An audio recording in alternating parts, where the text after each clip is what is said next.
Good afternoon. Welcome back to our conference Shaping Feminist Foreign Policy at the Federal Foreign Office here in Berlin. My name is Michael Scharfschwert. I'm the Director of Policy Planning here in the Federal Foreign Office. And it's really a pleasure to see so many people in this room on this topic. I heard so many amazing stories about the sessions this morning. And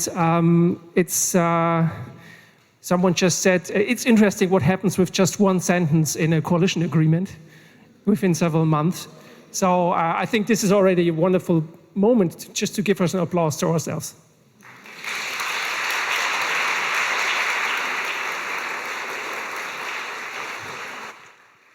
And a special welcome to those who can't be with us here today, but who follow our live stream. I heard there are several hundreds who want to follow this debate this afternoon. So when I put this to the people here in the room, this is really a huge event. So this morning you discussed the different aspects of feminist foreign policy in the different workshops.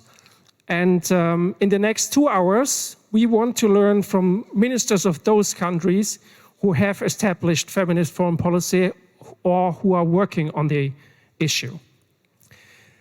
But before we come to our debate, we would like to start with 2 speeches of 2 women who have clear visions what feminist foreign policy means. Before Minister Baerbock will speak, it's really a pleasure to welcome already our keynote speaker, Shahrazad Akbar. Hello.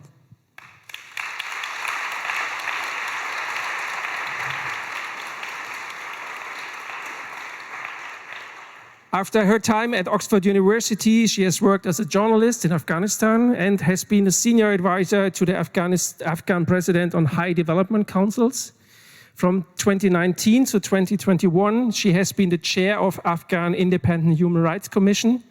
And today she works as a fellow at Chatham House, London. Ms. Akbar, welcome to Berlin, and we are looking forward to your speech in a minute.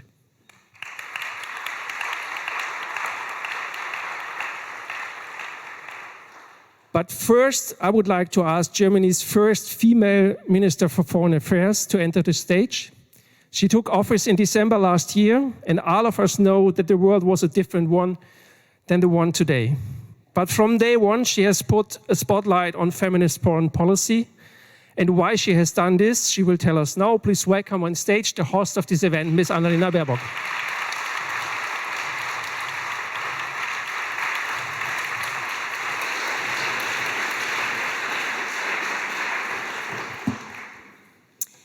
Dear friends, ladies and gentlemen, first of all, I have to apologize because I will switch to German.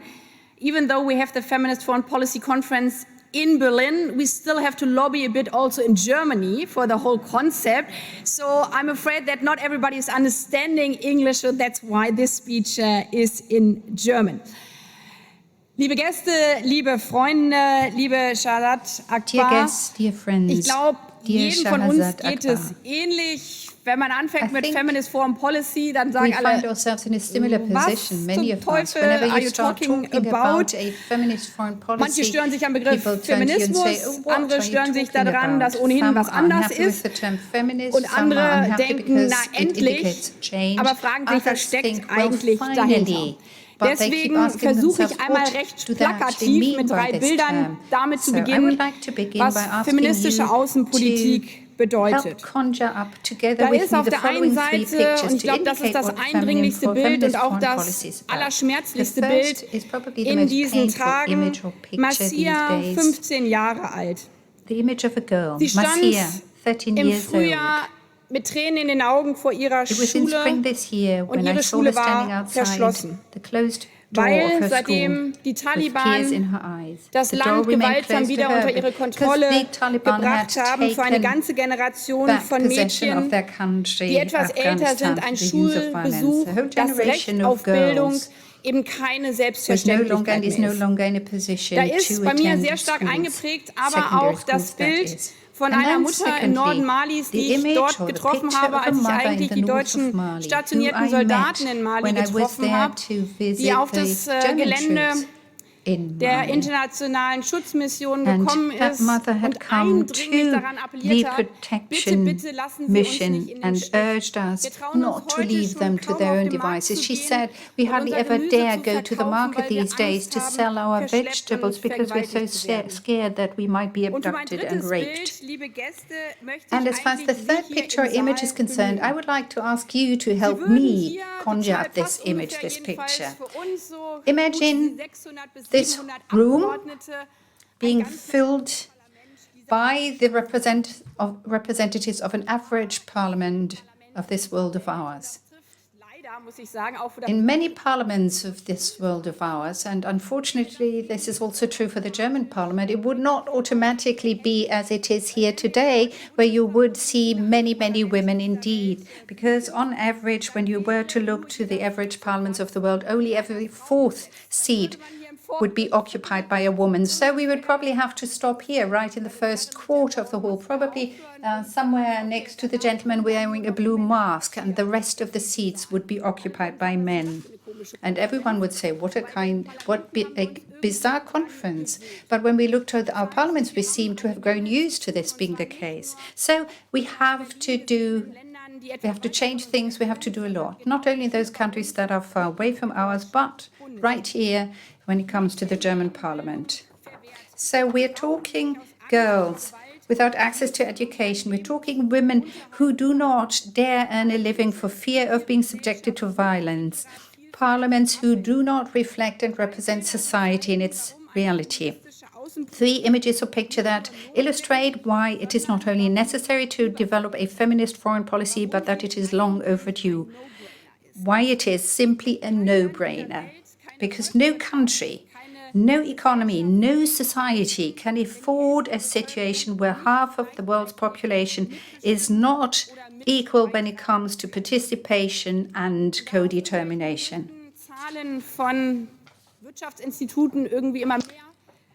People tend to be impressed by figures by polls or economic institutes. So I'd like to give you a figure that speaks for itself. As early as in 2015, according to calculations, if women were to participate as equal partners in the global labor market, global GDP would rise by roughly 26% over the next 3 years. That would suffice to lift vast parts of this world of ours from poverty.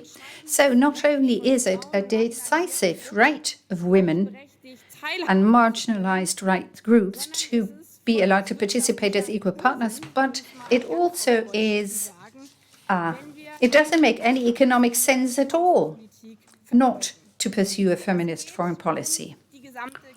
We're talking about society as a whole here. It is not about doing less, it is about doing more, getting everyone to the table, to enlarge the group and the circle instead of limiting oneself to just 1 or 2 groups of people. And this is why we are working, and this is the purpose of today's conference, why we're working to draw up guidelines for feminist foreign policy over the next few months. Unfortunately, we're not starting from square one here, and we're not alone in undertaking this endeavor. We can learn from others who set out on this journey at an earlier point in time. And thus it gives me great pleasure, dear colleagues, to be able to welcome so many of you from different regions of the world. From Rwanda, Mexico, via Albania, Luxembourg, Norway, and to Sweden. Also here are representatives and members of the German Bundestag and representatives and members of other ministries, ambassadors, representatives of embassies from all over the world, and very many actors of civil society. To single out but one as a symbol or representative of civil society, because this is where this concept started to gain hold, the Global Partner Network for Feminist Foreign Policy. Thank you for having marked out and leveled the ground for us in the foreign ministries. I'm especially pleased to be able to welcome you, dear Shahrazad Akbar. Mr. Shafshed has already welcomed you warmly.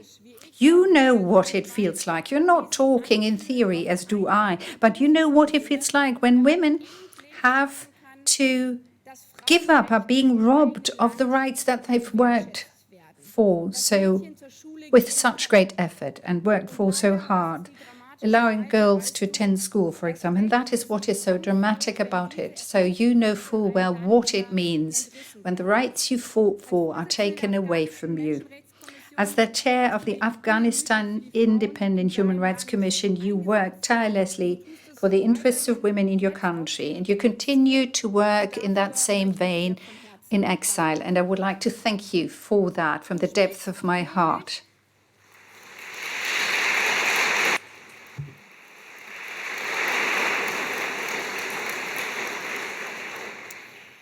Du sprichst nämlich damit nicht nur für Frauen und Mädchen. For you're not only speaking on behalf of the girls and women of Afghanistan, but you have become their voice. If others have no voice, you need people who speak out for them and up for them. And you do that, as I said, from exile. You speak about the girl I talked about at the beginning of my speech. And recently you said about the young girls, you said that these girls have the feeling that whilst the world continues to move, they are left behind. Thus, we are here today, amongst others, to listen to you. And in listening to you, we listen to the hundreds and thousands of girls and women in Afghanistan that we are not going to leave behind. Ihnen gehört auch diese Konferenz, auch wenn we dedicate our conference also to them, even though they're not able to attend in person. A foreign policy must never lose sight of the fact that it is not always or not limited to achieving a quick result. Some things take longer, and you have to work tirelessly, steadfastly, never giving up, never giving in. Ladies and gentlemen, perhaps I'm being a bit direct, a bit blunt, but the truth is, that is why you're here today. You're not really our guests here today, but rather you are here because you're a decisive part and factor of our process to set up a feminist foreign policy that we can only shape if we act together globally. For there is no country in the world that has been able to succeed in creating genuine equality. I would like to thank the first mover, Sweden, dear Ann Linde. And thus we are looking to you, to the path you have marked out for us. And like you, we focus on the 3R that you invented and that you defined as rights, resources, and representation. We want to create a feminist foreign policy that focuses on these 3 R's, and we want to mainstream this kind of feminist foreign policy, which might be a somewhat abstract term, but it defines something very concrete. And that is that a feminist foreign policy is not an appendage, but it is the way in which we conduct our business, the way in which we do our job as foreign politicians, and also in the field of security policy. That might sound natural, but we all know that it is not easy. It does make a difference. We want to ensure that we achieve genuine mainstreaming here. All policy areas are to be affected. We talked about that in one of our security sessions. Somebody said, well, yes, we are engaging also in feminist security policy, because in a modern organization, you have to have such an element. But there were women who said, well, are we doing this because we want to be a modern organization and because it is the latest fashion, or are we doing it really because security policy only works if all members of society are allowed to engage and are being taken into consideration? We're talking women here, 50% of the global population. And this is only natural, thus, to also work for a feminist security policy, because it will create more security for everyone, also for the military. Thus, this affects all policy areas of the foreign ministry. A feminist foreign policy that also aims to focus on diversity in all its aspects.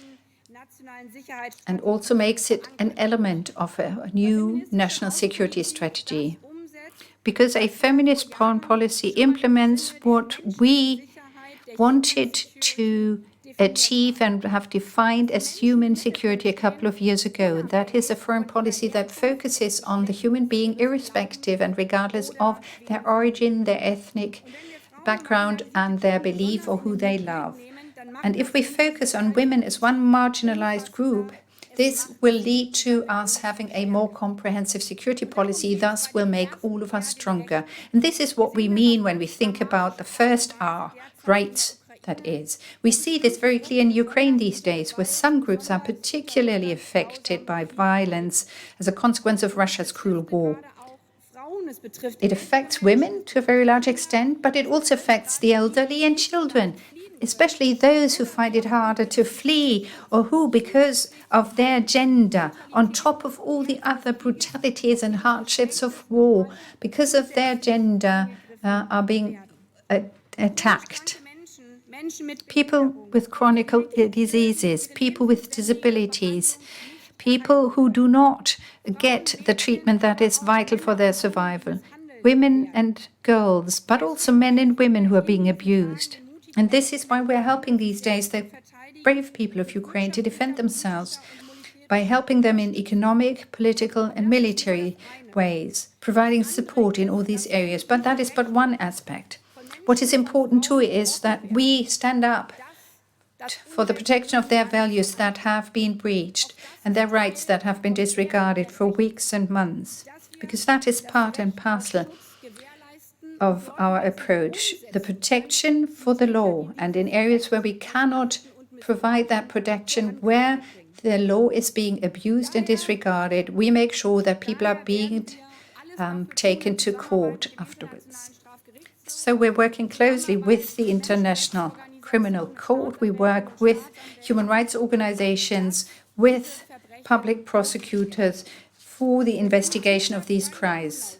For if the perpetrators run free, the victims run in fear. As the Nobel Peace Laureate Nadia Murad once said, referring to the crimes committed against the Yazidis.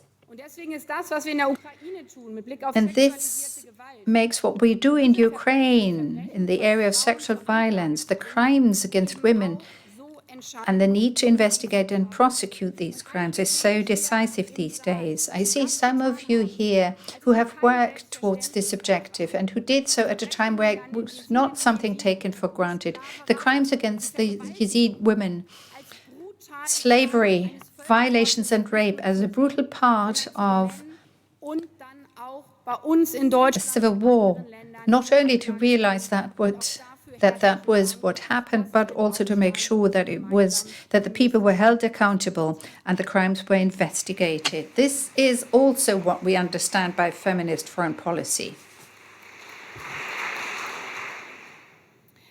And I'm underlining this point, perhaps even more so than with respect to the other two R's, because it's such an unjust approach. You know, when you think about rights, the rights of the people ask, why are you working so hard?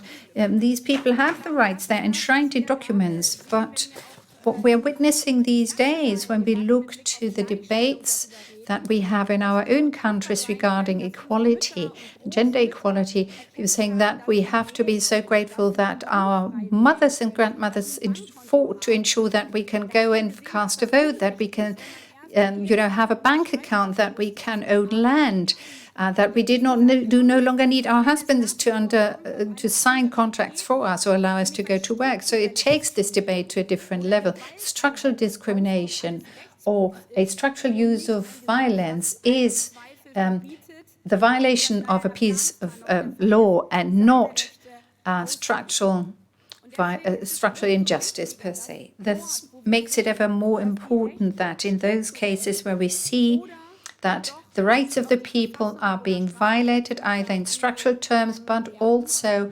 by the definition of these laws in codes of law, pieces of legislation, that we realize that this also constitutes an attack on liberal and free societies. When we look to the brutal Russian attack on Ukraine, this becomes visible in other countries too, when people roll back legislation that has been passed, like the Lisbon Declaration. This is and constitutes an attack on human rights. Russia's attack went hand in hand with the murder and the detention of journalists and those who stood up against the policy pursued by the Kremlin. Some may have thought this was just by happenstance, but of course it was not all of a sudden that domestic violence was redefined in the Code of Justice. That if someone was to beat his wife twice so that she had to go to hospital, this is no longer necessarily considered a crime unless he's done so repeatedly. The rights of women are an indicator for the shape of a society, for the level in which freedom and law are being respected. This makes them not a feminine subject. It is about a peace, it's about a human right, and we're talking about the rule of law in constitutional states. Thus, we make this our topic today. We have this conference here today, and we're working with our colleagues here, and it's such an honor for me, as I said, that so many of my colleagues are here in person to attend this conference. We will continue. There will be another conference, but we will also meet again on the fringes of the General Assembly of the United Nations. And as I said, there will be a follow-up conference. The government of the Netherlands has already indicated that they are happy and eager to host the next such conference. And I would like to thank him most warmly for making that offer. This concept of creating connections between ministries, between governments, between countries are important because we see what we can achieve if we act together instead of working singularly, each and every one at the home front. We saw that as in March this year, the 66th session of the UN Commission on the Status of Women, for the very first time, the member states of the United Nations adopted concrete measures with the aim of strengthening women's rights in overcoming the climate crisis, which undoubtedly constitutes the biggest security crisis of our time. And that was important, very important. It's not only about the question of women's rights, but it places them in a context of a challenge to our security, the climate crisis. The climate conference is on our doorstep. It's about to happen. Feminist policy, feminist climate policy plays a great part in the negotiations of the UNFCCC.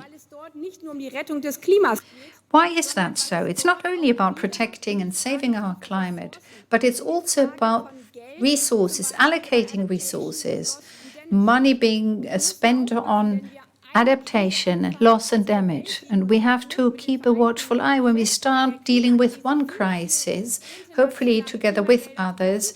And we do have a lot of money and funds being made available to fight the climate crisis. We have to ensure that right from the beginning, we are gender sensitive in our approach of budgeting. Which brings me to my second R, the resources. Money, that is, funds. It's obvious and it's clear that this cannot be viewed from a privileged viewpoint. Right from the beginning, we have to make sure that we have to make resources available to everyone.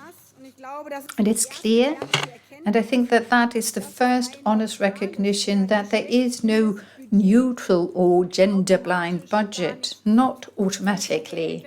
When we talk money, when we talk about power, when we talk about resources, we always end up with interest. So if we want to support or grant financial support, we always have to bear in mind gender equality.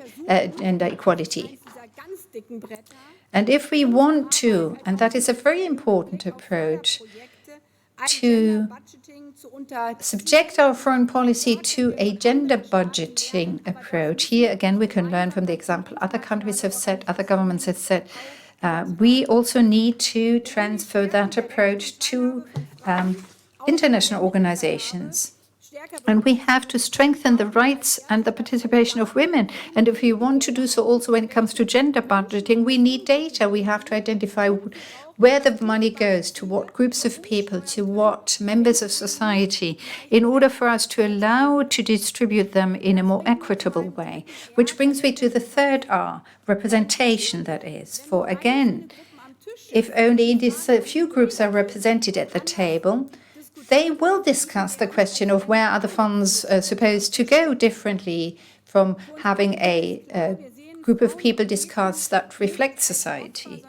We don't see women and girls as victims, but we see them as part of the solution, as decisive actors when it is important to negotiate peace agreements, for example, or when it is about protecting the countries they represent against the damages and consequences of climate change.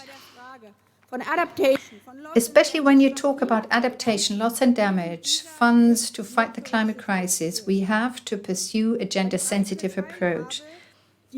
A broader participation of women will allow us to better implement in situ, in the villages, in the companies, sometimes in the fields and in the local communities. In Chad,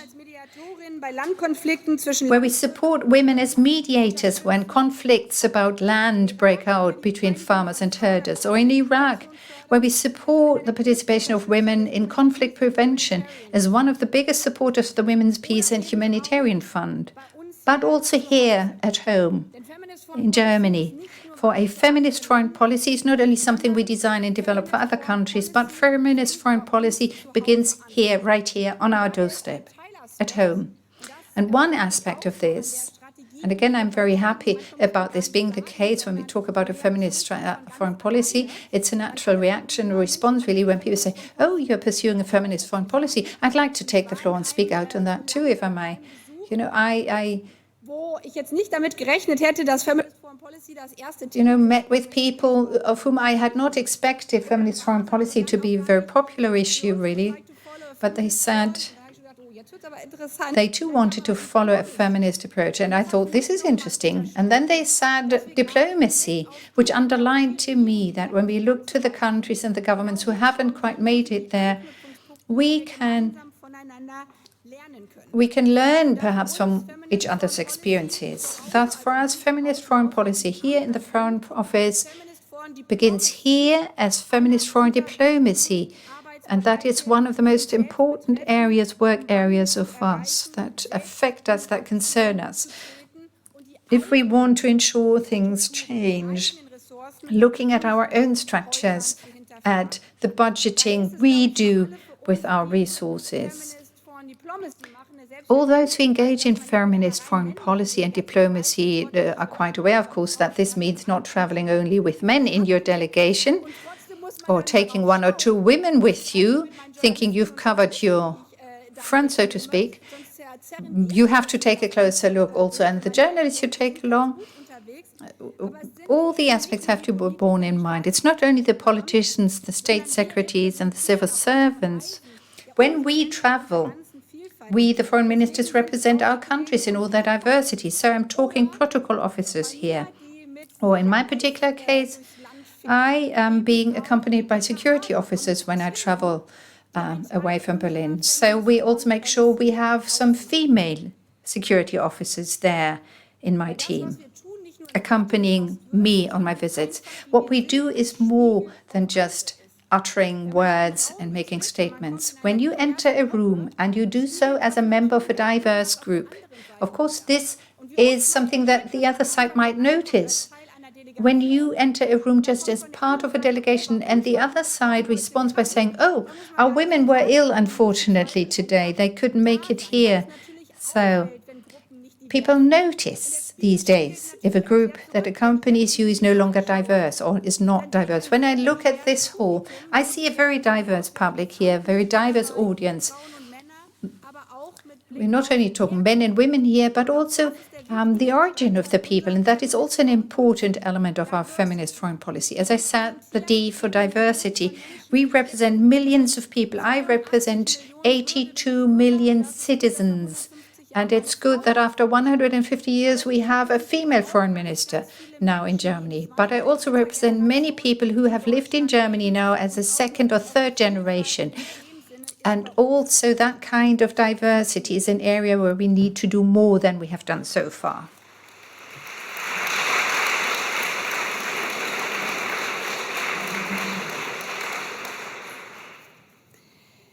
Daher freut es mich sehr, dass heute Morgen Thus, I am delighted that during the workshops this morning, work has already taken place regarding areas where we can make a difference. Of 3 state secretaries in the Foreign Office here, we have already 2 female state secretaries. At our missions, we have 43 female ambassadors.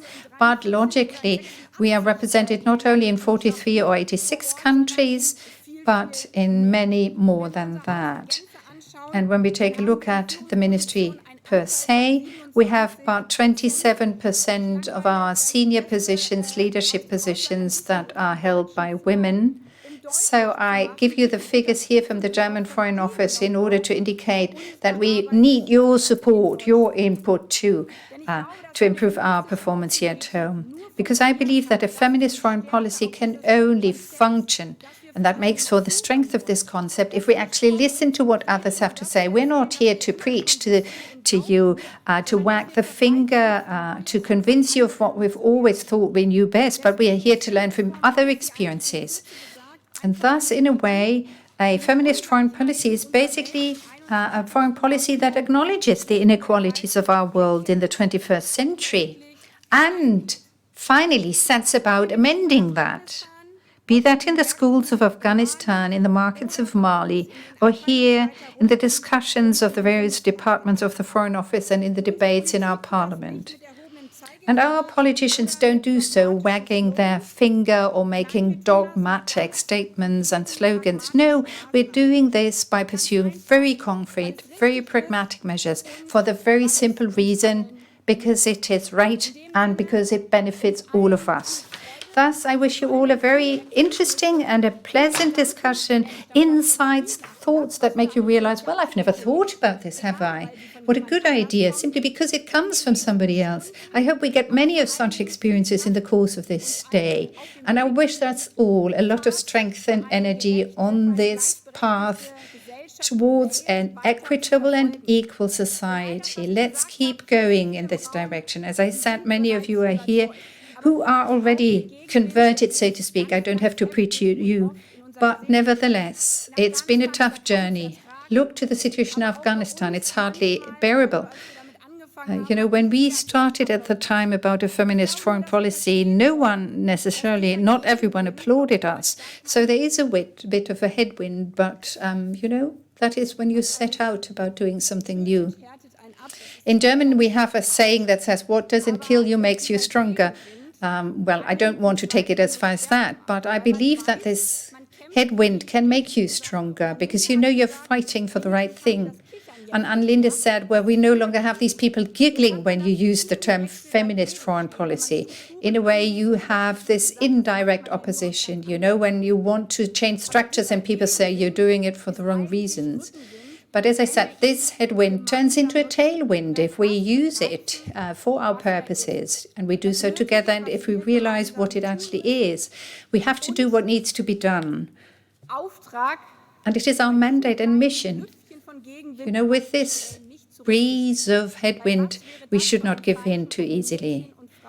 This would be a signal going out to the women and girls in Afghanistan who go to school, although it's been prohibited, it's been forbidden to them, who have to fight for rights that we take for granted and that are afraid when they go to the street on their own. Thus, I dedicate today's session to the women and girls in Afghanistan. Representing Afghanistan as its best, Shahzad Akbar, thank you so much for being here today with us.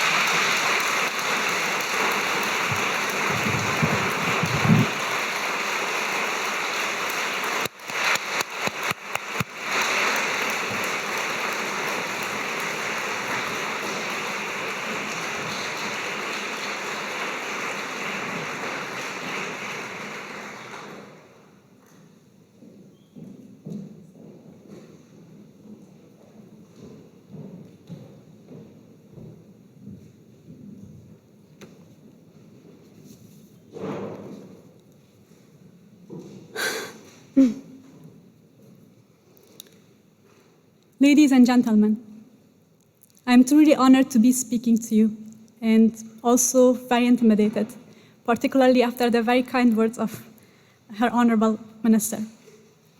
I first want to thank our host, the German Federal Foreign Office, for this initiative and for the opportunity to reflect on feminist foreign policy. I have been thinking particularly in the past few months about feminist leadership and what sets feminist leadership apart from the traditional forms of leadership. I have the same questions about the feminist foreign policy. Having women in charge of policy and having feminists leading policy processes is certainly a necessary and important first step. But what in the content of feminist foreign policy distinguishes it from the old and usual way of doing things? Minister Annalena Baerbock has spoken eloquently on the 3 R's and D of a feminist foreign policy: rights, representation, and resources, with a D for diversity, inclusivity. She has also elaborated how feminist foreign policy is aware of and responsive to a holistic security approach, having human security at its core. Today, I want to reflect how this might be relevant to a context where I come from and know most about, Afghanistan. Afghanistan presents a real-life challenge for the feminist foreign policy. It's currently the only country in the world where there is a ban on girls' access to secondary school. The restrictions on women's movement, dress, employment, and the systematic discrimination against them amounts to a gender apartheid. Afghan women are not allowed to travel long distance without a male member of the family. Women's dress is being policed in the markets, universities, and on the street. Women in all sectors, but education and health, were sent back to their homes from their jobs. Women are forcefully being removed from the public sphere. In addition to discriminating against every aspect of women's rights and freedoms, Taliban are imposing a brutal crackdown on any dissent to their policies. Women are labeled, shamed, and punished by the de facto authorities for peacefully demanding their rights. Women's peaceful protests are routinely and brutally suppressed, with women protesters and their family members beaten, illegally detained, and tortured. Yet, Afghan women and girls keep fighting for their rights, inside and outside the country, by organizing peaceful protests, running secret schools, opening libraries, running book clubs, pressuring regional and Western policymakers, and speaking to international platforms such as the Human Rights Council and the UN Security Council. Women's struggle for equality is nothing new in Afghanistan. In the 1920 and 1921, the first attempts were made for women's formal education. While there were setbacks, by the 1970s, women made up over 60% of students in the Kabul University. We had our first female minister, Kubra Nurzai, who became Minister of Health in 1965. Throughout these decades, and then the Soviet invasion of Afghanistan, the US-backed resistance against the Soviet occupation, the civil war in Afghanistan, Taliban's first time in power, the US-led intervention in 2001, and now the return of Taliban to power, Afghan women continued to pursue equal rights and were discouraged, prosecuted, and punished for their struggle. When the US-led intervention in Afghanistan, which Germany was also a main ally for, utilized a discourse of women's rights for the intervention, it in fact coupled a human rights discourse with the war on terror, discrediting human rights claims in the process. Despite this, Afghan women themselves took advantage of the opportunities created by the international attention and presence. Millions of Afghan girls were educated. Afghan women established businesses, ran for parliament and president, shaped policies, and pushed for inclusion and equality. The forceful activism of Afghan women was not always seen as an asset, even by the international community. For all the talk of women's rights by the US and its allies, Afghan women were routinely left out when it mattered the most.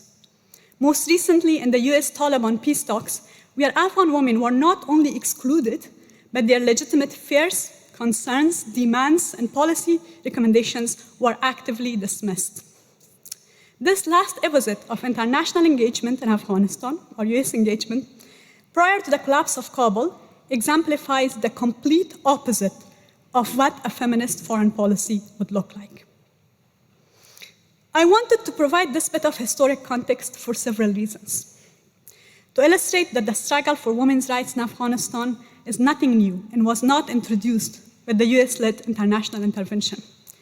I also wanted to remind us all that the dire situation of women in Afghanistan today is a direct consequence of the many misguided international interventions and foreign policy decisions that contributed to and fueled the long conflict in Afghanistan and allowed the return of misogynist religious extremists to power, not once, but multiple times.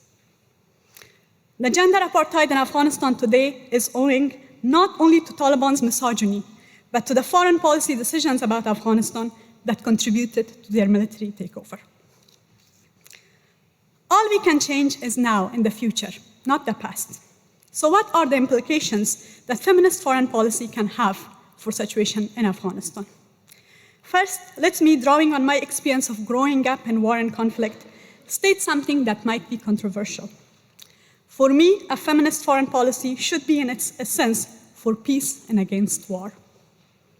I know there is not a consensus on this among all feminists, but for me, a core value of feminism is about preventing and stopping wars.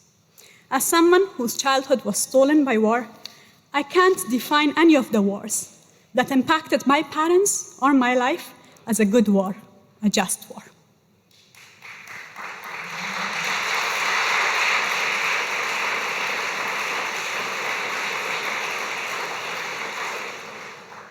What does this imply for the Afghan context now? The international community, particularly those countries with feminist foreign policy, should use all their leverage to hold Taliban to account for their violations of human rights and women's rights. The nature and extent of these violations, if unchallenged, can lead to ongoing cycles of war, conflict, insecurity, and poverty in Afghanistan. We must prevent this. The second defining feature of feminist foreign policy should be moving from charity to solidarity. We live in a world of multiple crises and growing need. Just last week, 1/3 of Pakistan was underwater. The Ukrainian conflict has led to displacement and migration of millions. The humanitarian crisis in Afghanistan has brought in unprecedented starvation and poverty, impacting millions of people, including women and girls. Humanitarian assistance is necessary and will remain so. But for those countries like Germany adopting a feminist foreign policy, it's essential to move beyond contribution to humanitarian aid appeals to more fundamentally pursue equality and solidarity. No one wants to spend their lives standing in lines for food assistance. We have to strive in every context, including Afghanistan, to address the root cause of the desperate need and poverty and the economic crisis. In case of Afghanistan, Germany should lead efforts to find creative solutions for the economic crisis and build an international consensus around it to reduce the suffering of Afghans. Afghan women were marching on the streets of Kabul, demanding bread, work, freedom, demand solidarity from the world, not charity. The third defining feature of feminist foreign policy should be the willingness to fully explore new mechanisms and solutions. The women's rights crisis in Afghanistan and the failure of international engagement so far is a humbling reminder of the insufficiency of our existing human rights tools and mechanisms in face of a real crisis affecting millions of girls and women. Let's imagine the consequence of the current gender apartheid for Afghanistan and beyond in 5 years from now. If the status quo continues, you will have a country with a very small number of educated girls and women. You will have a severe shortage of female professionals, including doctors and nurses who do life-saving work. You will have ongoing exodus, migration, of educated Afghans, teachers, civil society activists, surgeons, as well as members of prosecuted minority groups, and parents who want education for their daughters. My parents first left Afghanistan to Pakistan when Taliban no longer allowed me and my sisters to go to school. You will have a growth in intolerance, extremism, and radicalization. The light will go off on Afghanistan with consequences far beyond the country itself. Recognizing the insufficiency of the international attempt so far, what tools can the feminist foreign policy bring to prevent this complete catastrophe for Afghanistan and ultimately the world? The situation in Afghanistan seems hopeless. There is growing international frustration about Taliban's inaction and repressive policies. In moving forward and sustaining hope in this grim context, I get my cues from women protesters and civil society activists on the ground. They are asking the international community to do more and better in several areas. One, to not recognize Taliban or normalize their brutality.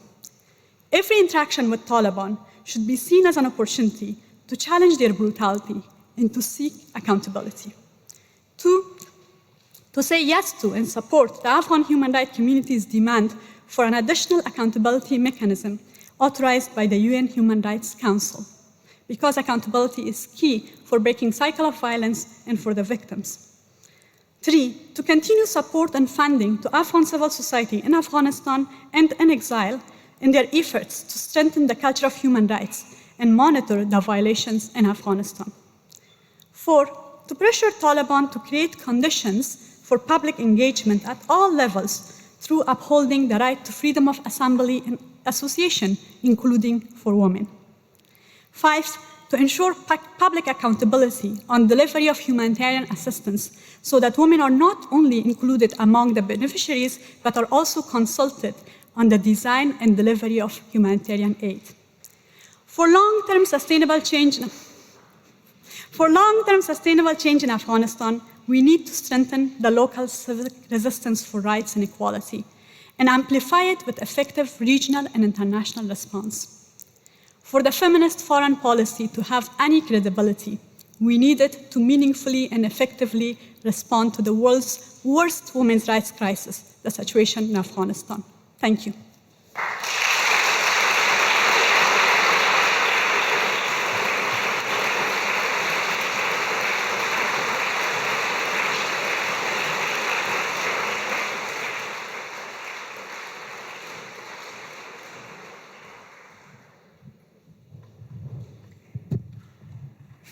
Thank you, Mrs. Akbar, for this great speech. So we heard now two versions, or had a lot of input about feminist foreign policy. So a lot of things we can discuss now. And as Minister Baerbock said, we are here to learn from each other. So it's really an honor for us that so many ministers from other countries came here to discuss and for our panel debate now.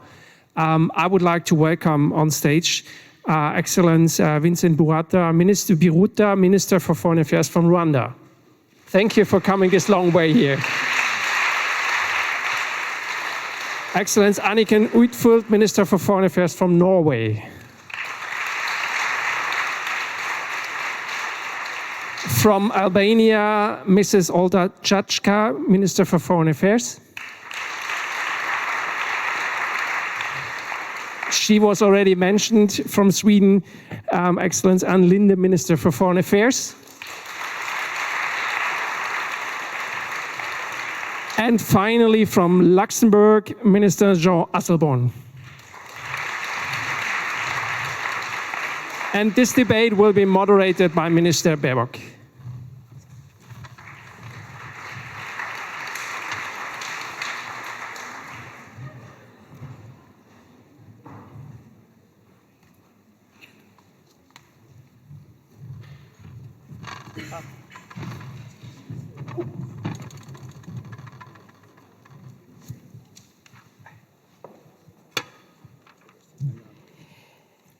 So from my side now as a moderator, welcome officially again to all of you on the panel. As I said, it's a big honor that you came all in person to discuss with us.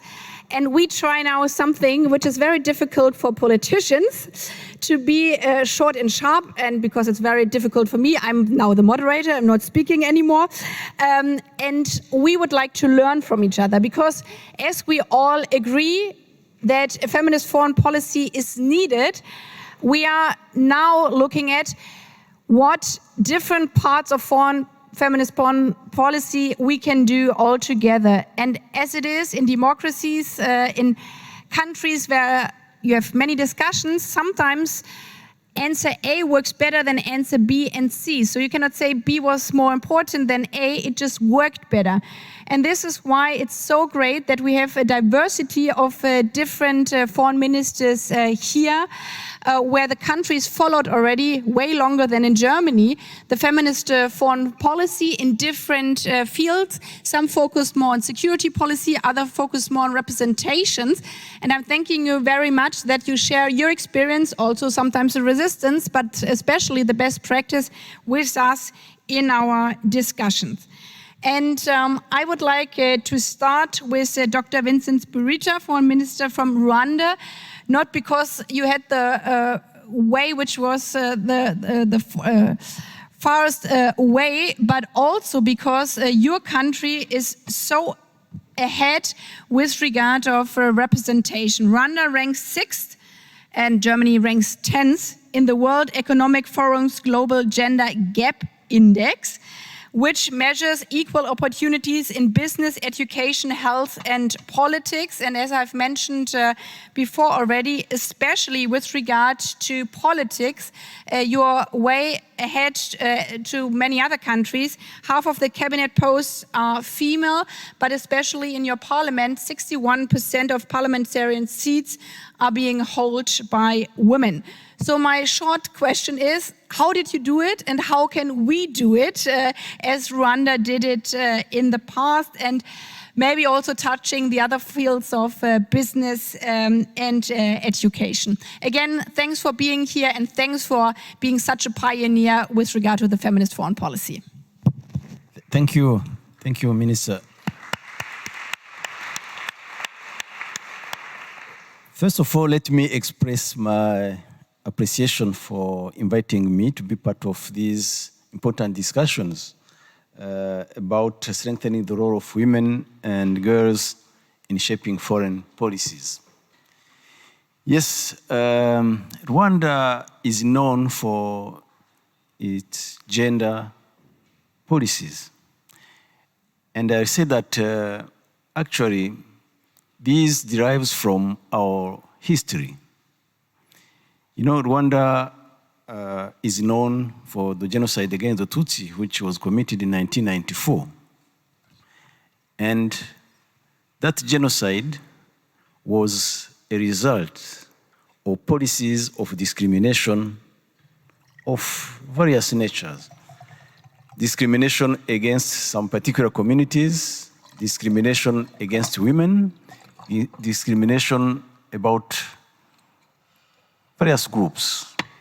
And when the genocide ended, the new government started with a new paradigm, which is inclusion. Inclusion was at the center of the policies after 1994. So we started by just putting in place principles. When we discussed our new constitution in 2003, we had a participatory approach where people were requested to give their opinion, how they wanted their country to be governed, how they wanted their constitution to be written. And we made sure that some principles were enshrined in the constitution. The principle of women representation in all decision-making organs, be it in government, be it in civil society, be it in the private sector. And we said at least 30% of seats need to be occupied by women in all decision-making organs. That's how it started. And we ended up by having 30% on the list of candidates for political parties when you go to elections. And we dedicated 30% of seats in our parliament as well. So when you add all these, we ended up with more than 60% of our members of parliament becoming women. And in cabinet, we have 50%. In very many other institutions and in private sector, board of directors, they need to have at least 30% of members being women. And representation is key. When you want to discuss policies, including foreign policies, representation of women is central.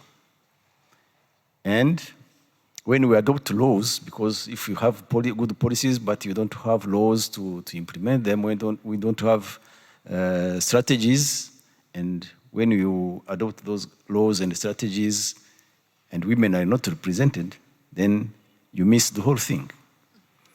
So that's how we came to have a big number of women in our parliament, in our cabinet, and in our judiciary, in all the decision-making organs.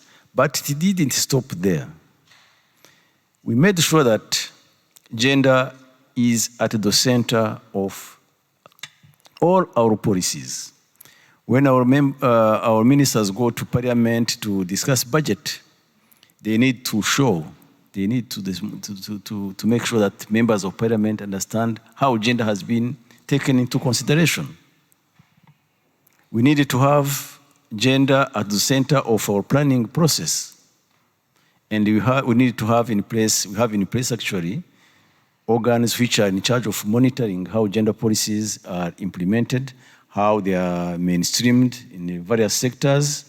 And whenever we think that we need to do more efforts, then those institutions come up with recommendations that will be monitored to make sure that they are implemented. So gender is at the center of our policy making. It is at the center of our planning, of our budgeting. That's how we just make sure that our policies are feminist, that are gender-centered. And that's what I can share. But I also need to tell you that I'm here to share our experience, but I'm also here to learn. We have not reached the level where we say it is okay, we don't need to do more efforts. And we are talking about financial inclusion. We have made some effort, but we are also aware that more needs to be done. This is the reason why I'm sitting here talking, but also learning, listening to learn from all of you. Thank you. Thank you very much.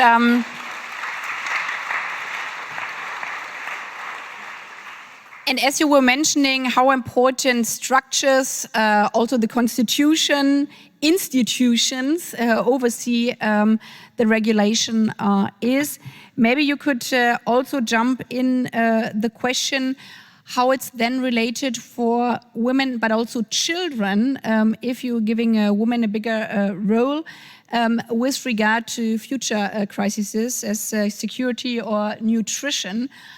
If you have it enriched in your institutions, in your treaties, what kind of character or of reflection this has for other fields, be it security or be it economic-wise? You know, in some situations, women and children are more affected than all of us.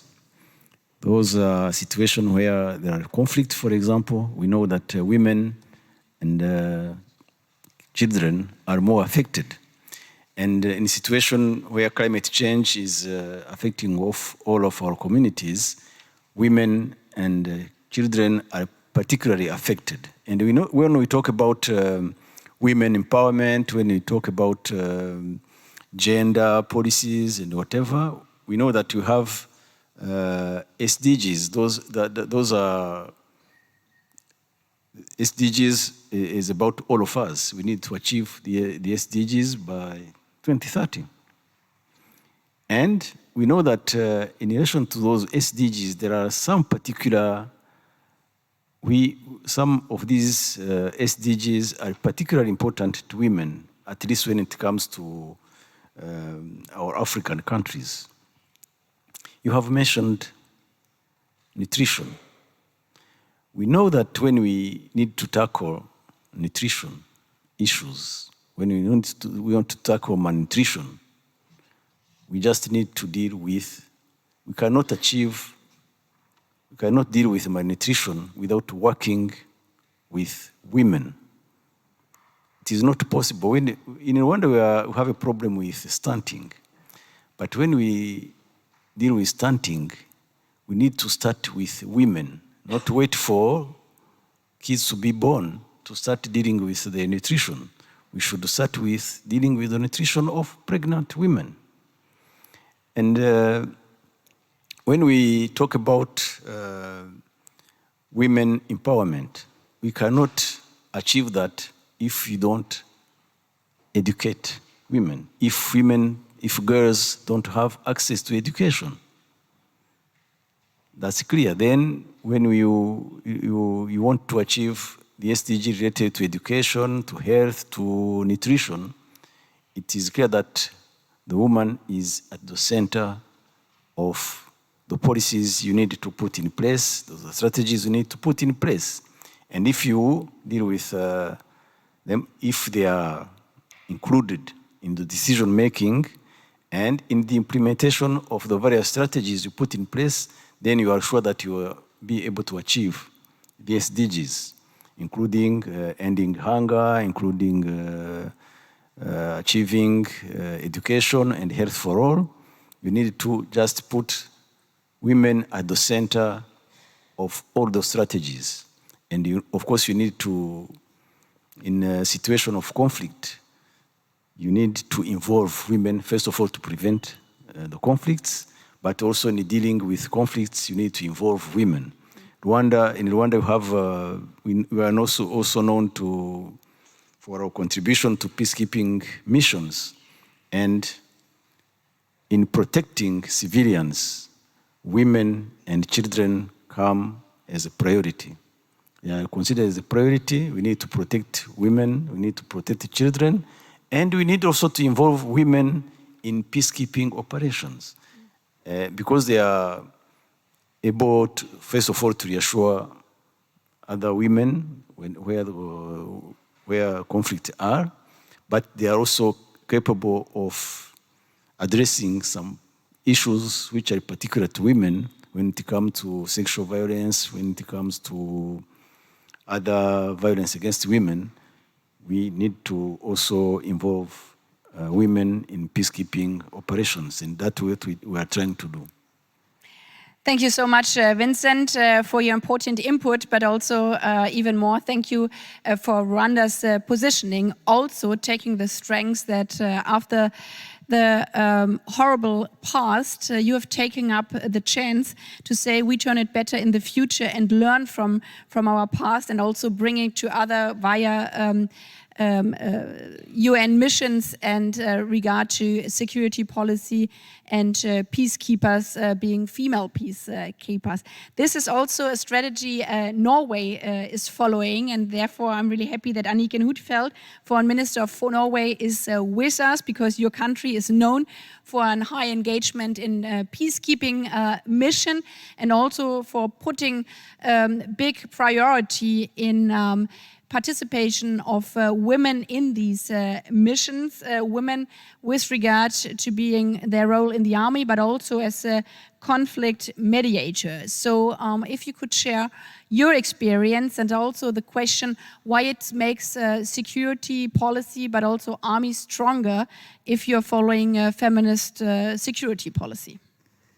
Thank you so much, Anna-Lena, for bringing us together on this very important topic.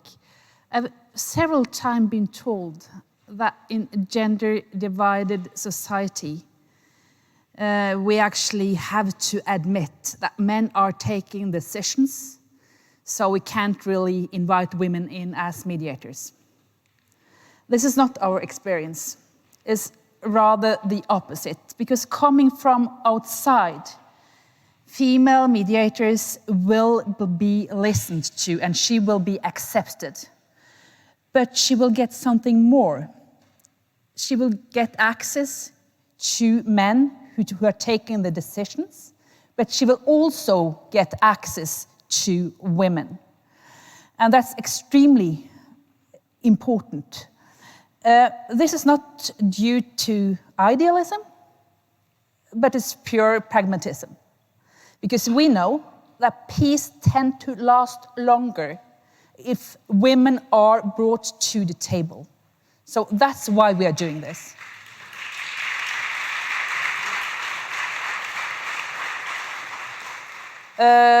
We don't think that women by nature are more peaceful than men, but we know that peace will last longer if women are given the opportunity to take responsibility in such a process.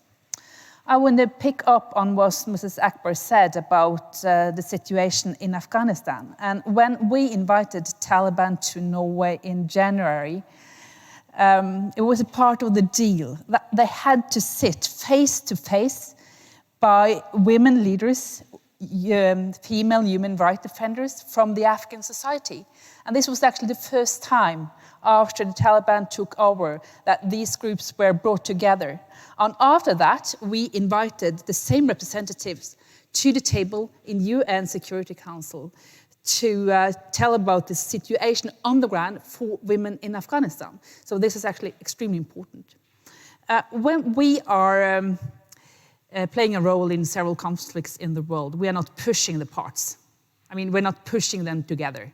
If they want us in, we'll contribute. But we're pushing them on one thing. That's female representation. From a purely pragmatic perspective, I would say. And then I will also pick up on what you said in your presentation on female ambassadors. Because we have a prime minister in Norway now, Jonas Gahr Støre. He used to be foreign minister. And when he took office in 2005, 17 years ago, we only had 12% female ambassadors. Now we have 50-50. So it has been systematic work. It's not a natural process. And I've also very many times been asked, I mean, you are the Nordics, I mean, it's a part of your culture, gender equality. Well, it's not like that. In the 60s, Norway had a lower proportion of women in work than most European countries. That's the truth. But we had to work systematically. And that's why we have a higher proportion of women in work than in very many other countries. So this is also part of the story. I mean, the very systematic political approach to promote gender equality. Thank you. Thank you very much. And I think it's important to underline this, that this doesn't come just falling from the sky, but that also in the north you have to fight for it. So I have another tricky topic for you, because you're so experienced with difficult gender topics. Sexual and reproductive health and rights are increasingly under attack, and we know also, those of you who are engaged in UN context, that constantly, when we try to formulate resolutions on different aspects, the question of reproductive but also health rights and also access for women is being tried to be deleted out of text. So what would you say are good methods to counter, either from a national foreign policy point of view, but also within the UN context, this backlash with regard to women's rights, with reproductive health rights, but also to bring it more on the agenda as a normal item, which has to be there, otherwise resolutions won't work? First of all, Anna-Lena, I remember very clearly when we met in Madrid during the NATO summit this summer. We are now 1/3 of female foreign ministers in the NATO family. That's a lot. And what brought us together, and where we started our discussion in Madrid, was about the American Supreme Court's decision. That was an enormous setback, and we see that in several countries. They are so-called strongmen. They start by attacking women's right to reproductive health. That's where they start. So it's first step in several countries we have seen in a more authoritarian direction, the fact that they're taking this step. We have to work together with other countries. We are strongly aligned among several European countries, I believe, but we have to work stronger with the countries in the south and also through several UN agencies. So this is one of our main priorities. We put more money into UNFPA. There's a very important partner for Norway, and also the World Health Organization's Human Reproductive Program. It's a new guidelines for safe abortion. And several programs in Nepal, Myanmar, Afghanistan on reproductive choices. And we also work strongly with several organizations on this. So I think it's important that we are better coordinated, because these rights are under attack in several countries. Thank you. And jumping to Albania, picking up the issue of better being coordinated and also where structural reforms have been taken from other states, maybe you can share, Olta Jajka, Foreign Minister from the Republic of Albania, how you could use good experience from other European countries in your reform process, because Albania has made incredible steps lately with regard to gender achievements in the last years. So where would you say, well, there we benefited from structures, from reforms, from projects, as Anniken was mentioning, from others, but also maybe addressing the challenges if you're doing these speedy reforms, what it means in countries where in every country we do have rural areas and then areas which are more ahead because they are bigger cities. So maybe also looking at the potential in the different places of your country where you think things are working, and in other parts in more rural areas we have to use different examples, because we cannot just copy best practice from other countries. Well, thank you so much, and Elena, first of all, for bringing us together on this very, very important initiative. It obviously helps us and all those who, like us, believe in this agenda to give a new momentum to the fight to advance gender equality and women empowerment at all levels, in the local, in the national, and in the international level. But if you allow me briefly to continue a little bit on what you were very rightfully saying during your speech, that there is no better platform than the feminist foreign policy to mobilize coordination of actions at various levels, be those local, as you said, be those national or international.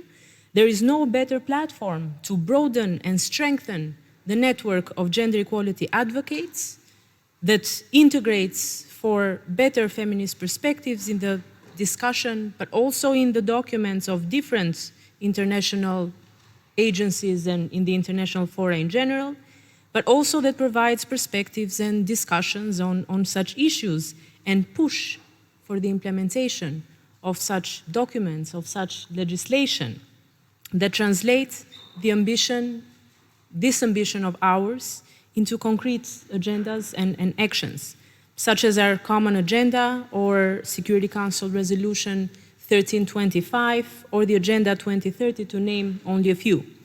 I'm very pleased to see that despite the magnitude of challenges that we face on the security and on the economic front, with a very difficult winter coming, the feminist foreign policy agenda and the women's rights agenda as a whole have not been pushed aside. I say that because all too often I've been confronted, especially in Albania, with an argument not against the feminist foreign policy or the women, peace and security agenda, which is our priority on the Security Council, but with the fact, to sum it up in a few words, there is a time and a place for everything, and perhaps this is not now, because the world needs now hard, real politics. How can you talk about women representation or empowerment to Russia or Ukraine, for instance, or to the Taliban? It is unfortunately an argument that does produce some traction among some, despite having no merit. But at a very basic level, Bringing women's rights and women representation at the table is a marker that defines who we are and what we stand for. These are not issues that can be mothballed until better times. These are and must remain a top priority, especially at a time like the one that we are living through, which is not simply a time for insecurity and instability, but also, let's face it, a time of confusion and self-doubt, especially when it comes to our values. A time when the temptation to sit ground on our values for the sake of short-term gain is very strong. But this is not the time argument. And although this is not the time argument has a special resonance for me and for all those who have fought for more women's rights and representation in Albania for over the 3 decades since the fall of the communist regime, still there is a lot that has been done and there's a lot that's happening. But speaking from our perspective, from a country that has been isolated for almost 50 years and was the North Korea of Europe, where in the 30 years following the fall of the regime, unfortunately, women empowerment and women's rights issues were relegated to positions of second importance. We lost a lot, and we have benefited a lot from the opposite, from putting women's rights agenda and women empower agenda at the top of what we are doing. Yes, it is true that there are disparities between urban and rural areas. This is due to the development disparities, to historical and cultural legacies. But that's why the efforts of the Albanian institutions and of civil society are focused primarily in these areas. Women participation in decision-making has been our stronghold, if I may put it this way, and it has been key for addressing these issues. Albania has made huge progress in women's political empowerment in the central government, with 13 out of 16 ministers being women, in the parliament with 30% being women, in the municipal councils with 50% being women, and with the election of women mayors. We have 8 women mayors that have been elected out of 61 municipalities. Clearly, to address issues in rural areas, participation in local government is very important. Hence, we've worked with legislation to empower women in the municipality councils. But there's a trend of electing more women mayors in municipalities, even in those regions that are considered more rural. Obviously, we've done a lot in women's roles in security policies as well. There's an increase in the participation of women and girls in the military, in the police forces, even in those traditionally male domains, even such as the military, for instance. We've had in the recent years some dramatic changes, with 33% of new enrollments for officers in the Armed Forces Academy being women. So this is a lot that has been done, but it's still work in progress. And of course, there's much more that remains to be done, but the impact has already been profound. As a minimum, we have doubled the talent pool which we draw our leaders and managers and administrators. And then with more women in these very important decision-making positions, we are able to push for agendas, we are able to push for action plans, we are able to push for legislation that's sensitive to women's rights and to women's needs. So to answer your question very briefly, it was because of this national experience that we have decided to make women empowerment such a central pillar of our foreign policy as well. Women, peace and security agenda is at the very top of the Albanian priorities in our 2-year mandate in the UN Security Council. So we're working very hard with you and with other allies and partners to push this agenda forward.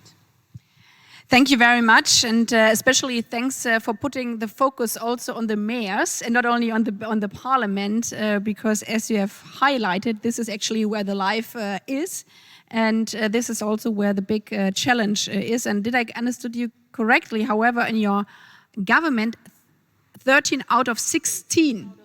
So maybe you're holding the record now worldwide. Moldova is also very good in this regard. So we see how much room we have here in other countries. Jumping back to the Security Council, from the rural areas and the mayors to the Security Council, because as you said, you're currently a non-permanent member, and you mentioned the resolution 1325 and also the resolution 2467. What do you think is important for improving accountability for conflict-related sexual violence, and what are maybe just hint at 1-2 examples you are pushing forward in the Security Council? Well, the resolution that you mentioned, namely 1325 and 2467, are a crucial part of the Women, Peace and Security agenda. We are very happy and proud to have our Women, Peace and Security agenda as our main priority in the Council, and for good reasons. During these 9 months of our first year in the Council, we've done everything possible to materialize this priority and match words with deeds. First, since the first month of the Council, we became part of the statement of the shared commitments on upholding women, peace and security during the work of the Council. Second, we organized a dedicated high-level open debate, a signature event during our very first presidency of the Council, on the role of regional organizations in advancing women, peace and security agenda, to compare notes between different regions, between different countries, and to learn from best practices. Third, we organized a briefing on conflict-related sexual violence in Ukraine and coordinated a few press conferences on the situation of women in Afghanistan, on the situation of women in Yemen, in the framework of shared commitments. Fourth, we have been pushing the WPS, the Women, Peace and Security agenda, in the renewal of the mandates of peacekeeping operations in coordination with other like-minded countries in the Council. When it comes to our agenda for further strengthening women, peace and security, and more specifically improving accountability on conflict-related sexual violence, we will continue to be action-oriented and action-driven. We have a robust normative framework, which we have been able to develop through years when it comes to this agenda, and more specifically in condemning all forms of conflict-related sexual violence. But we must face it, there is a huge gap between what we have achieved on paper and what the reality, unfortunately, is on the ground. So we need to take concrete steps on that, and we have some ideas. We're working very closely with our partners and like-minded countries. We will continue to prioritize prevention. This is very important.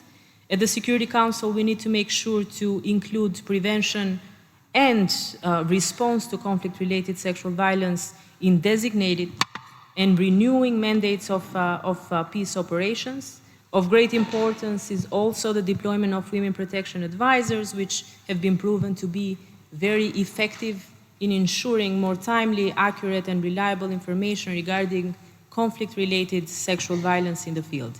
We must also support and accelerate deployments in peace operations in offices of the UN resident and humanitarian coordinators in all relevant situations of concern, particularly during transition processes. Finally, we need to increase and to ensure the effective and secure participation of the civil society. This is very important. In particular, women's organizations in the work of the Council. They can ensure adequate and survivor-centered responses to these crimes. Also, training and security sector in adequate treatment of survivors. Thank you very much, and not only for your important input, but for the important input you gave to the Security Councils, showing also how much difference a non-permanent member can make in these formats. Thank you very much.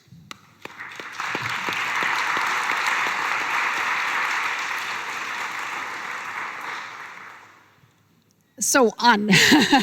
This is heavy on your shoulders because Sweden is always being mentioned as a pioneer in the feminist foreign policy, and we are all very thankful. But as you told me beforehand, looking at the polls, no country is being safe for having invented or fighting for rights that they will stay forever. So my question was actually on my paper, what can we learn? How, when we just start with a feminist foreign policy, what do you think are the biggest hurdles?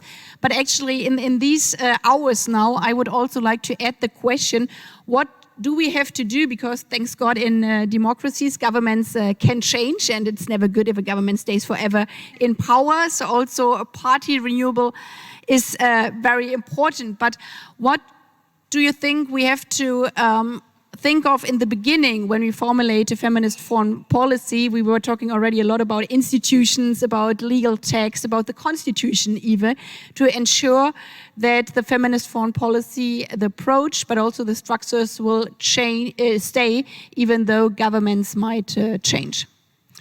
Well, thank you very much, Anna-Lena. And we have, as you said, started the feminist foreign policy already in 2014. And that was kind of a natural follow-up from the decisions already in 1994, when the Prime Minister at that time decided that there should be 50-50 government, women and men. And all Prime Ministers after that, irrespective from what political party, followed that. So what I hope, of course, after this election that we had yesterday, and it's not clear yet the final result, but it might be that we change government. We have to see on Wednesday that they will continue with the feminist foreign policy, because feminist foreign policy is a way to work and to look at it. But it is a difficult issue. You told in your speak that I said that they giggle at you in the beginning, and that is true. I mean, my predecessor used to take a quote from Mahatma Gandhi, that first they laugh at you, then they humiliate you, then they get angry at you, and then you win. And I feel a little bit that we have won getting Germany to adopt the feminist foreign policy and having this wonderful conference with 700 people and countries like France and Spain and Canada and Chile and we are representing here actually pursuing a feminist foreign policy. But it takes hard work. Gender equality is in fact a solution to many of the big challenges that we have today. And I think that is also what many government has came to understand. We need to admit that there is a pushback on gender equality now. For example, once Anniken said in the sexual and reproductive right and health issue, with now 12 states in America more or less has forbidden abortion, for example, which is really, really terrible. We have the tragic event in Afghanistan that we heard about so eloquently, but we also have what's happening to women and girls in Ukraine and in Ethiopia, for example. We have also seen, I see you are still in a COVID mood here in Germany, so many wearing masks, but also we said, isn't there a gender perspective in how we fight COVID? And in the beginning, when we said that, they were also laughter, because they said more men are dying from COVID than women. Okay, but if you put an analysis, a gender analysis to COVID, then you see that there is a clear gender aspect of it. For example, that the frontline workers in elderly care, in hospital, are women, that they carry out most unpaid care work. It's the women who had to be home and school their children, and by that losing not only job but pay and pension points and everything. And the International Labour Organization suggested that 140 million full-time jobs were lost because of COVID, and that many of these were for women, and that there was a 19% more risk that women were losing their job than men. So if you didn't put the gender glasses on, you wouldn't have seen this. It's also when it comes to climate issues, which is a truly international issue, you see that there also you can have the gender glasses on, because women and girls are more often disproportionately affected by climate change, and also women are key in finding solutions. For example, the Swedish government agency has indicated that the lifestyle of women are less energy consuming than the lifestyle of men. And there is also indications that women who are in position of power tend to make decisions that are better from a climate perspective. You're from the Green Party, so I guess you can sign this. But also, it's important that if there is a key message for me to say today, it's that if you add a gender lens to the feminist, to the foreign policy, you transform the way you look at the world. I have witnessed firsthand the importance of this agenda, not the least in the many conflicts in Ukraine, which I have visited many times, in the Caucasus, but also in countries that had conflicts long ago, but they might not have a feminist foreign policy, and the wounds are still there, like Bosnia and Herzegovina, the Balkans, where they didn't take the issue of rape, the systematic rape, as an enough important issue from the international society to have accountability. And that is still 30 years after the Balkan War, wounds in those society.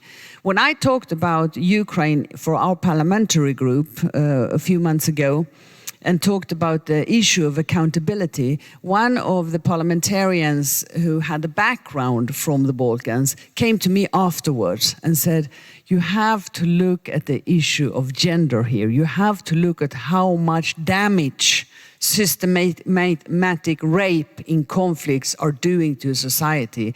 We still have the shame. We still have the families that are broken because we didn't deal with it. We didn't think that was as important.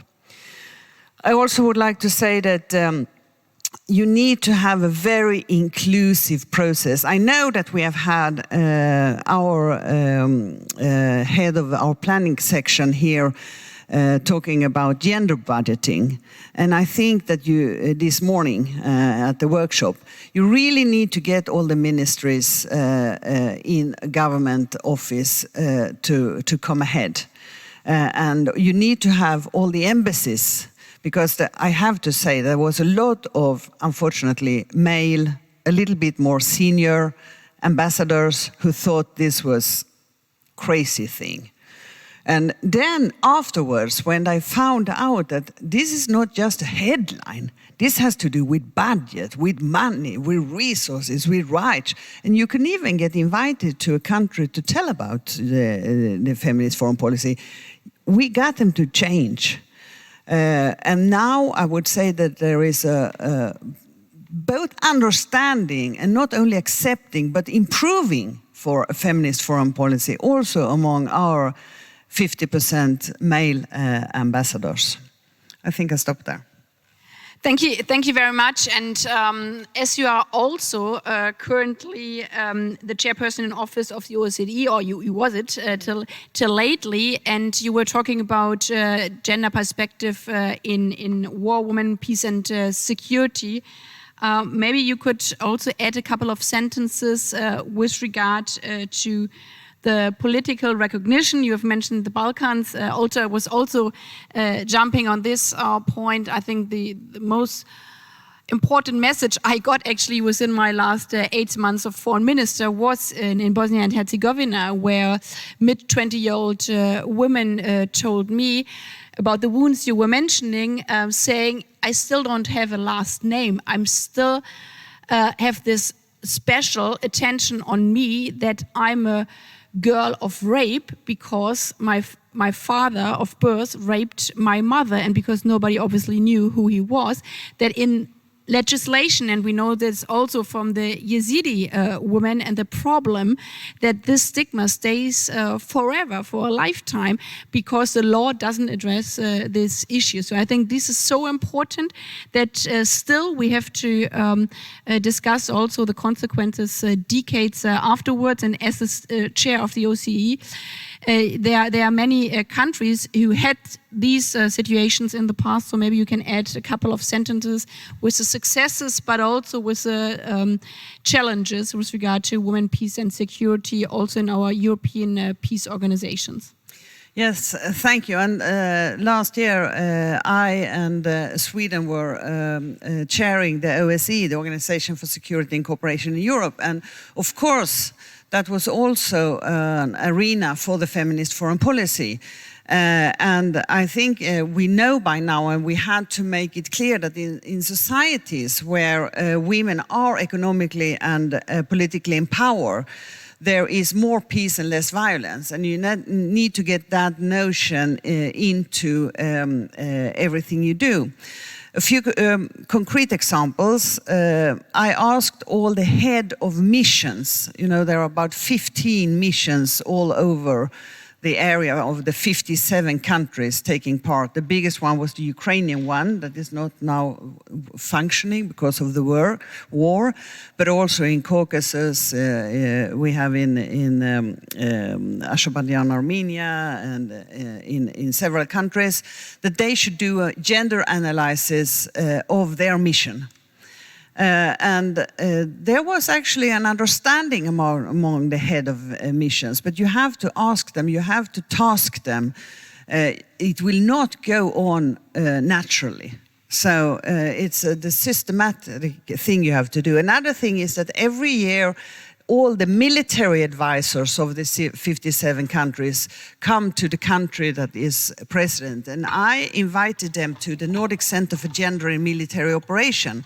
And totally as expected, many, not many, but quite a few of the member countries said that that was not important because the military advisors, they should talk about military issues. And then we say, well, this is definitely military issues, and the Nordic Center for Gender and Military Operation are NATO certified. And they got there for 3 days with the men and women working there, and they actually get some of those, you know, when you say, aha, I understand something I didn't understand before. For example, we had one of those scenery you have when you work in the military issues. If you're going to a place, for example, a place where you have a Muslim country, and then you have a big camp where you have all the military.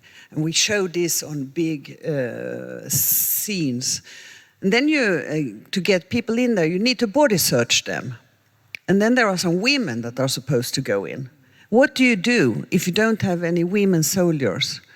Are you saying that the women should not be body searched? Or are you trying to do it? Or are you taking them to a tent? And what are all the others in the queue? Are they going to make troubles? It created so many discussions.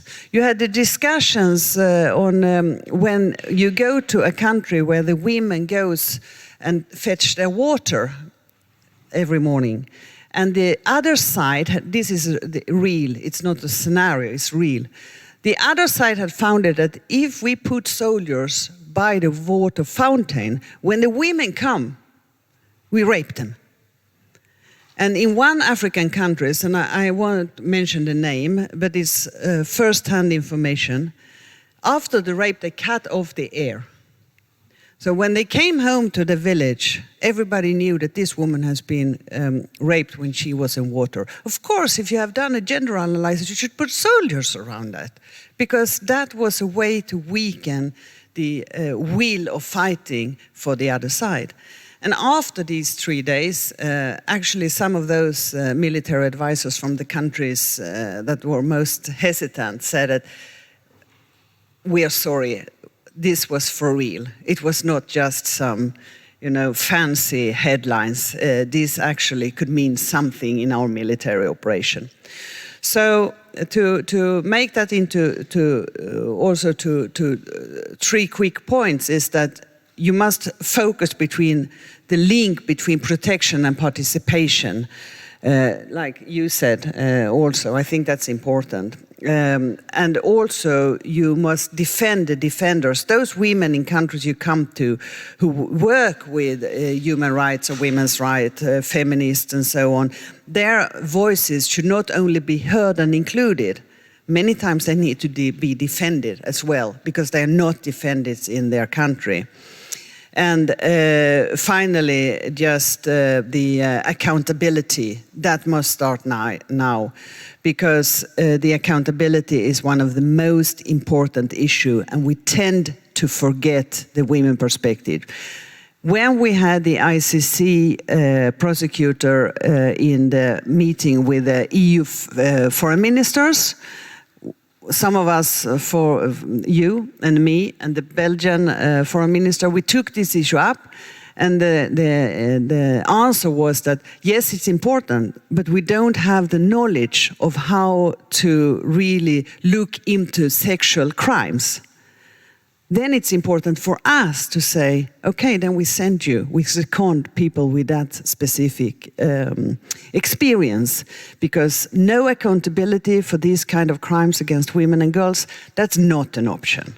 And then the rest of us have to help international institutions so that they can fulfill the task, which should be their task. Thank you. Thank you very much.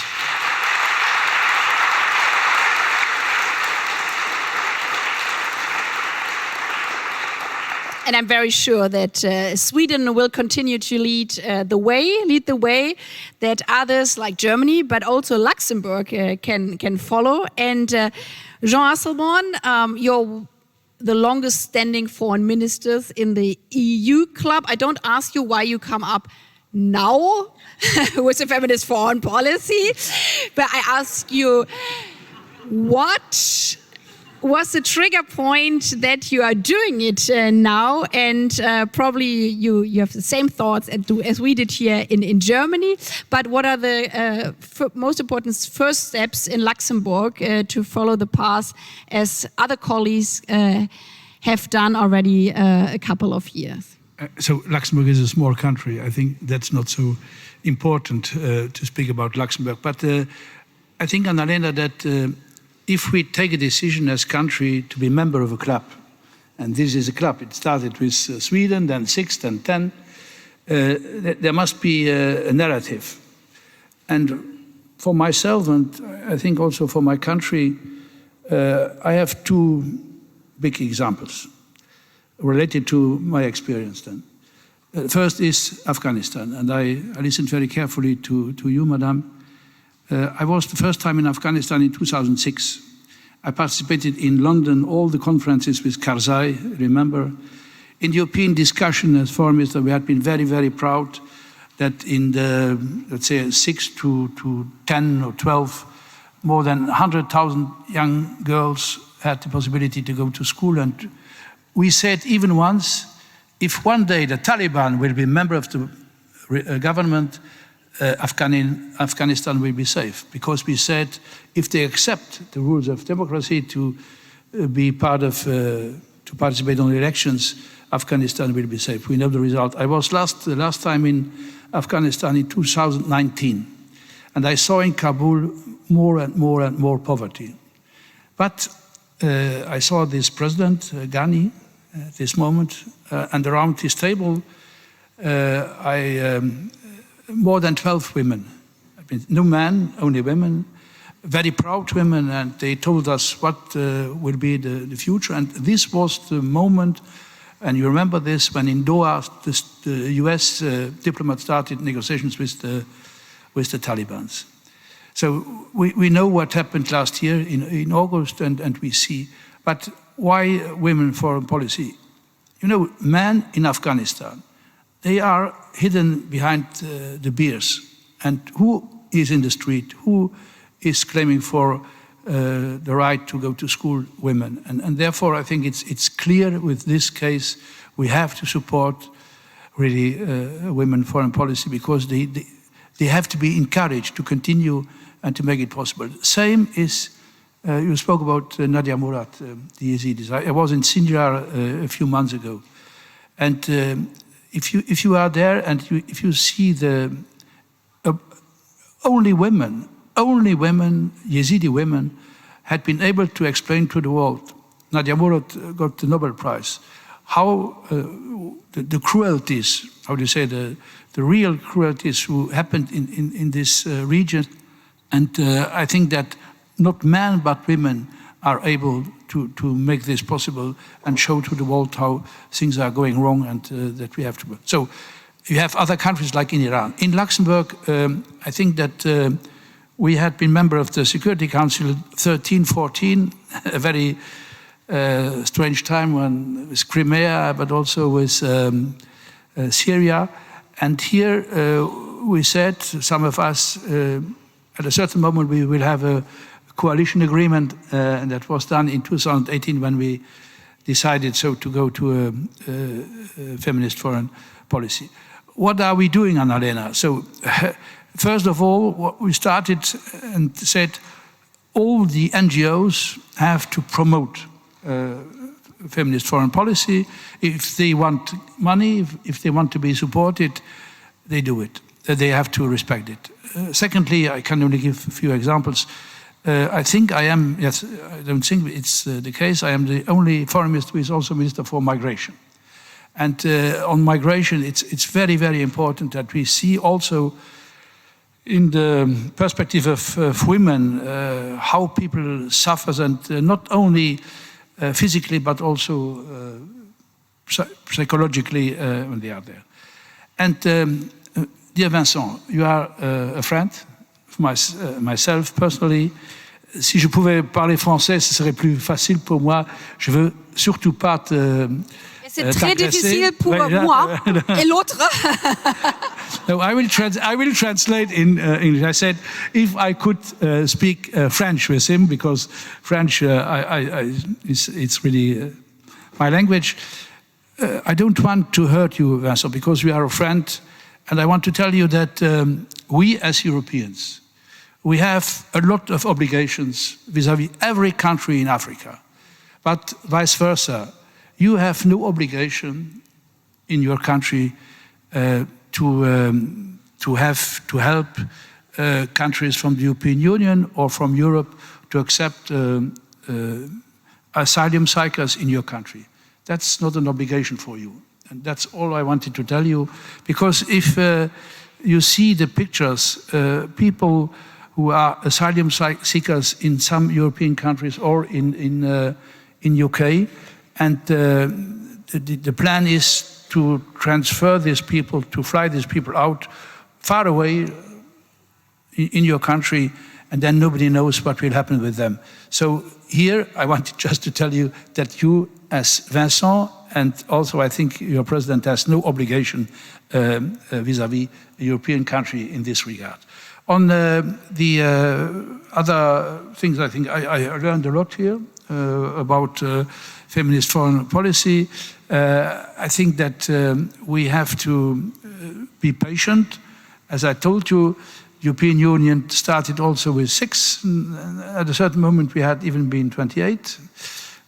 With Norway, we could have been more, but that's important to be patient and to continue. Above all, as you said, in the United Nations, to promote everything that can go or that will go in a better presence also in the international fora and in the European fora of women.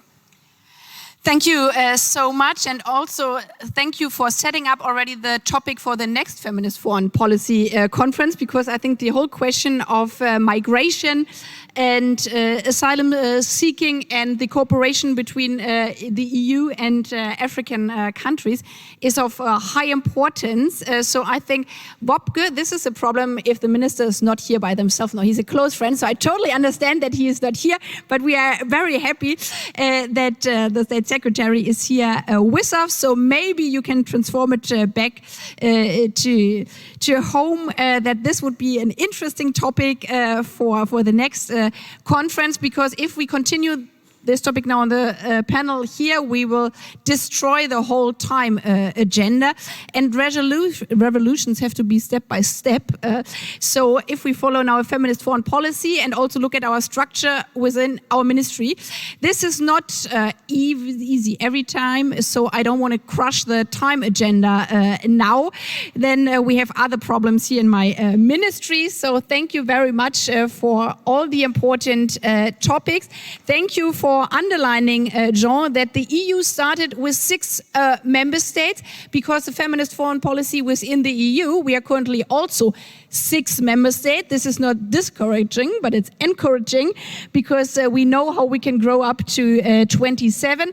Hopefully it doesn't take decades. So therefore, thanks a lot for the important input from Albania and Rwanda for us European countries, and also half EU member Norway. Thanks for this very important debate. We will continue in New York with the feminist foreign policy and all the months afterwards.